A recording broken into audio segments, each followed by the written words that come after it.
Out at Wishing Well Lake, some people say time stands still. There are reports, albeit rare, of people setting up camp for the night, only for the sun to never go down. Or even more terrifying, sometimes the sun will set but then never rise. For the most part, these stories are regarded as local tall tales, and they certainly don't stop folks from flocking to the lakeside for a weekend getaway. When your life is full of traffic, digital screens, and endless meetings, often the best way to restore balance and peace is to get outdoors. To feel the sunshine on your face, or the wind through your hair, or, as the kids say these days, touch some grass. I'm no different. I got off work at my monotonous office job and drove home to pick up my dog and some supplies. Her name is Gracie, and she's a border collie mix with a love of nature like me. Together, we've explored new trails and hiked hundreds of hours through the woods. That night, as the sun was beginning to dip closer to the trees, I pulled up to our favorite camping area and parked in the gravel lot. I grabbed my bag and chair from the bed of my truck, and then we set off to our usual spot. We'd camped here so many times before that we had the path memorized. Even in the pitch black of night, I was sure we'd be able to find the path because I'd worn it down with my own 2 feet over the years. When we arrived, I wasted no time and began driving my tent stakes into the damp dirt. The tent went up with a practiced ease, and soon after, I was taking a seat on a nearby log to look out over the lake. "Here, girl." I clicked my tongue at Gracie, summoning her forward so I could scratch her behind her ears as I began to relax and unwind. The gentle splash of water on the shore and bird song in the trees above created a peaceful atmosphere, leading me to close my eyes. "This is relaxation," I spoke out loud to myself and Gracie. My body was trying to soak in the natural environment through every pore and sense I had, leading to my muscles completely relaxing, and the bad memories of work drifting away. "Paradise," I concluded. Gracie whined, pushing her head into my hand for attention, which made me chuckle. "You're a good girl," I reminded her, "and the best dog out there." Together, we watched nature go by, its natural rhythm undisturbed by our presence. The sun continued to slip closer and closer to the horizon, so eventually I was forced to finally get up and begin scavenging for firewood.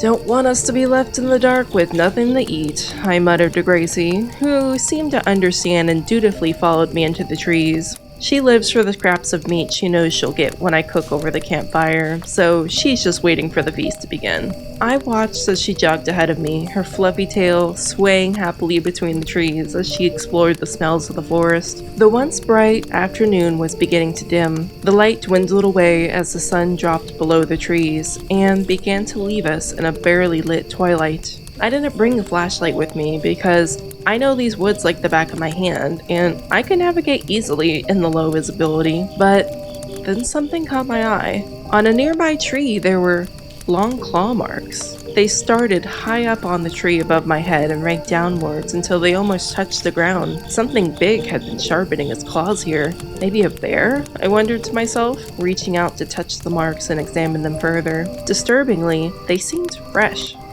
The wood underneath where the bark had been stripped away was still weeping sap, as if this had only happened a few minutes ago. The realization made the hairs on the back of my neck stand on end with a prickling sensation. Then, something unexpected startled the peaceful evening.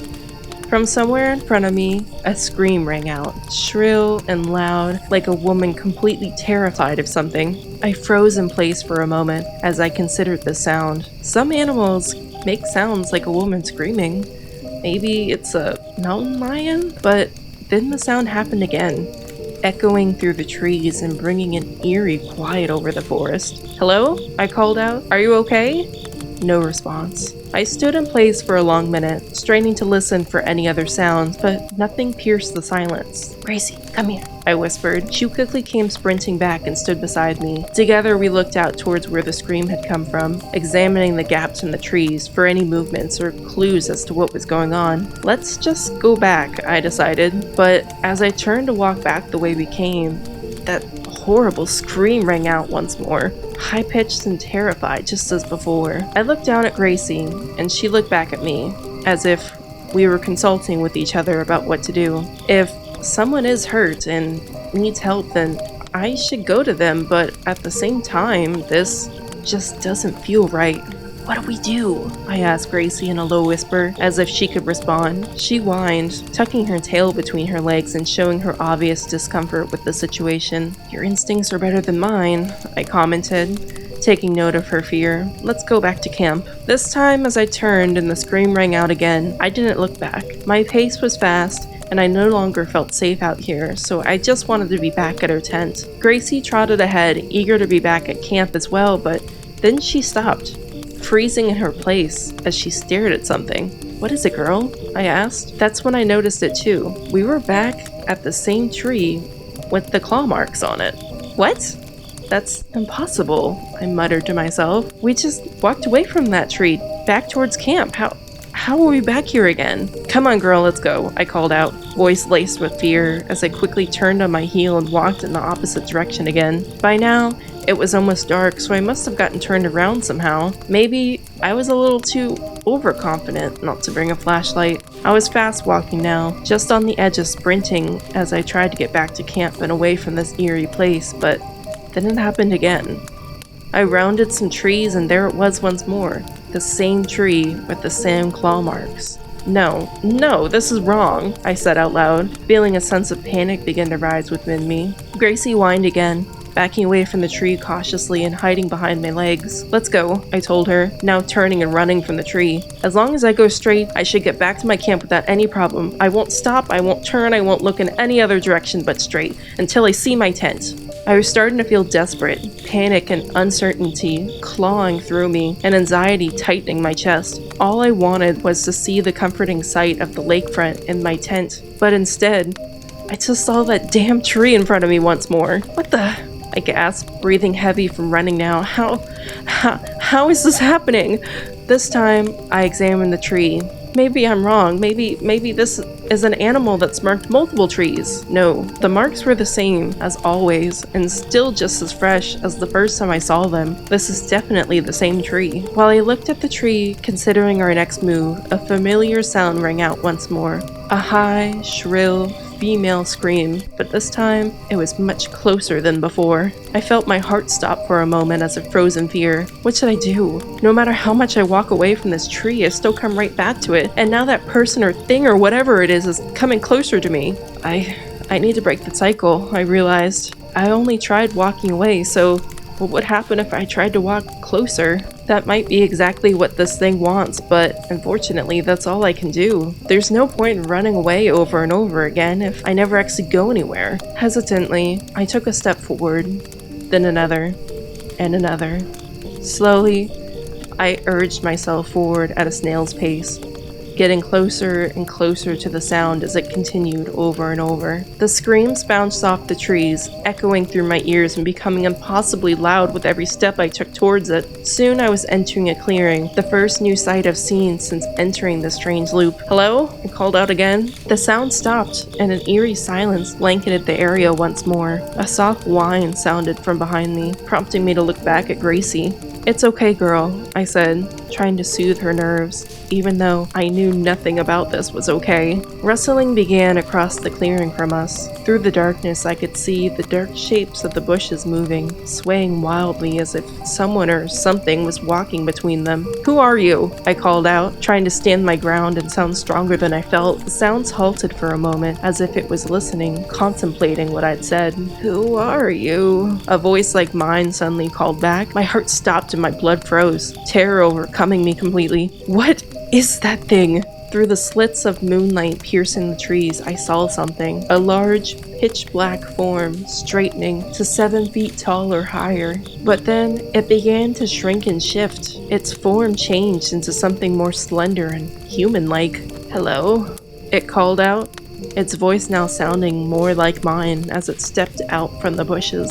Under the light of the moon, I saw darkness shifting, molding itself like a shadow person, changing. In the end, its form flickered and I was standing there, staring back at myself. It made eye contact, and suddenly my mouth stretched into a creepy, possibly large smile, showing off cracked and stained teeth. What What the? I gasped in horror, my heart now hammering in my chest and my blood rushing through my ears. I was so shocked I couldn't move, I didn't know what to do. Suddenly, a loud bark from beside me broke me out of my trance. Gracie was growling, baring her teeth at the strange reflection of me. It's okay, girl. Its voice spoke, now an exact copy of my own. Gracie knew better than to trust its words. Every hair on her body stood on end as she stood at attention, her eyes never once leaving its form. I took a stumbling step backwards. I need to go, my head was screaming at me. Go, go, go, get out of here! Run! I finally shouted, turning and sprinting the fastest I've ever moved, back in the direction we just walked from. The being unleashed an unearthly scream, not of a woman this time, but of a beast, an angry one.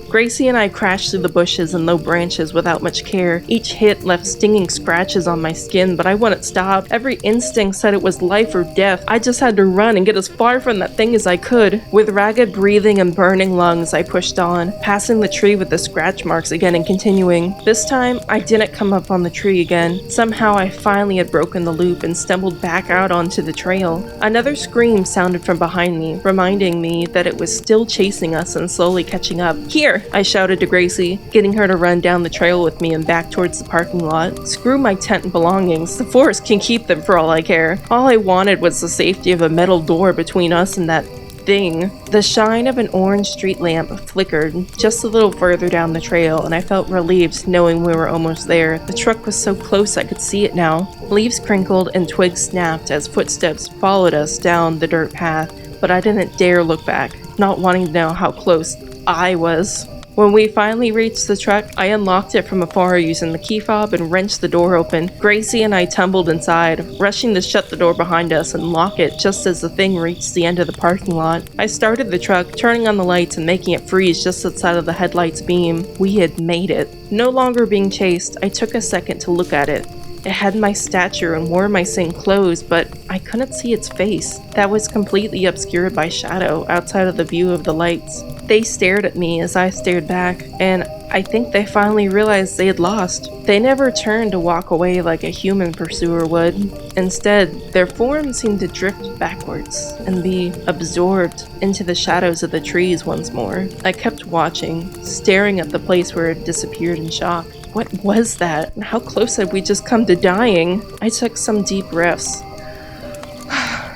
to calm and steady myself as I pet Gracie on the head. Then I switched the truck into reverse and got the hell out of there. The woods used to be my safe place, my retreat from daily life, but now that illusion of safety had been shattered in the most horrifying way possible. I know now that there were things out in those trees that people don't understand, and probably never will. And I don't know if I can ever go back out after that.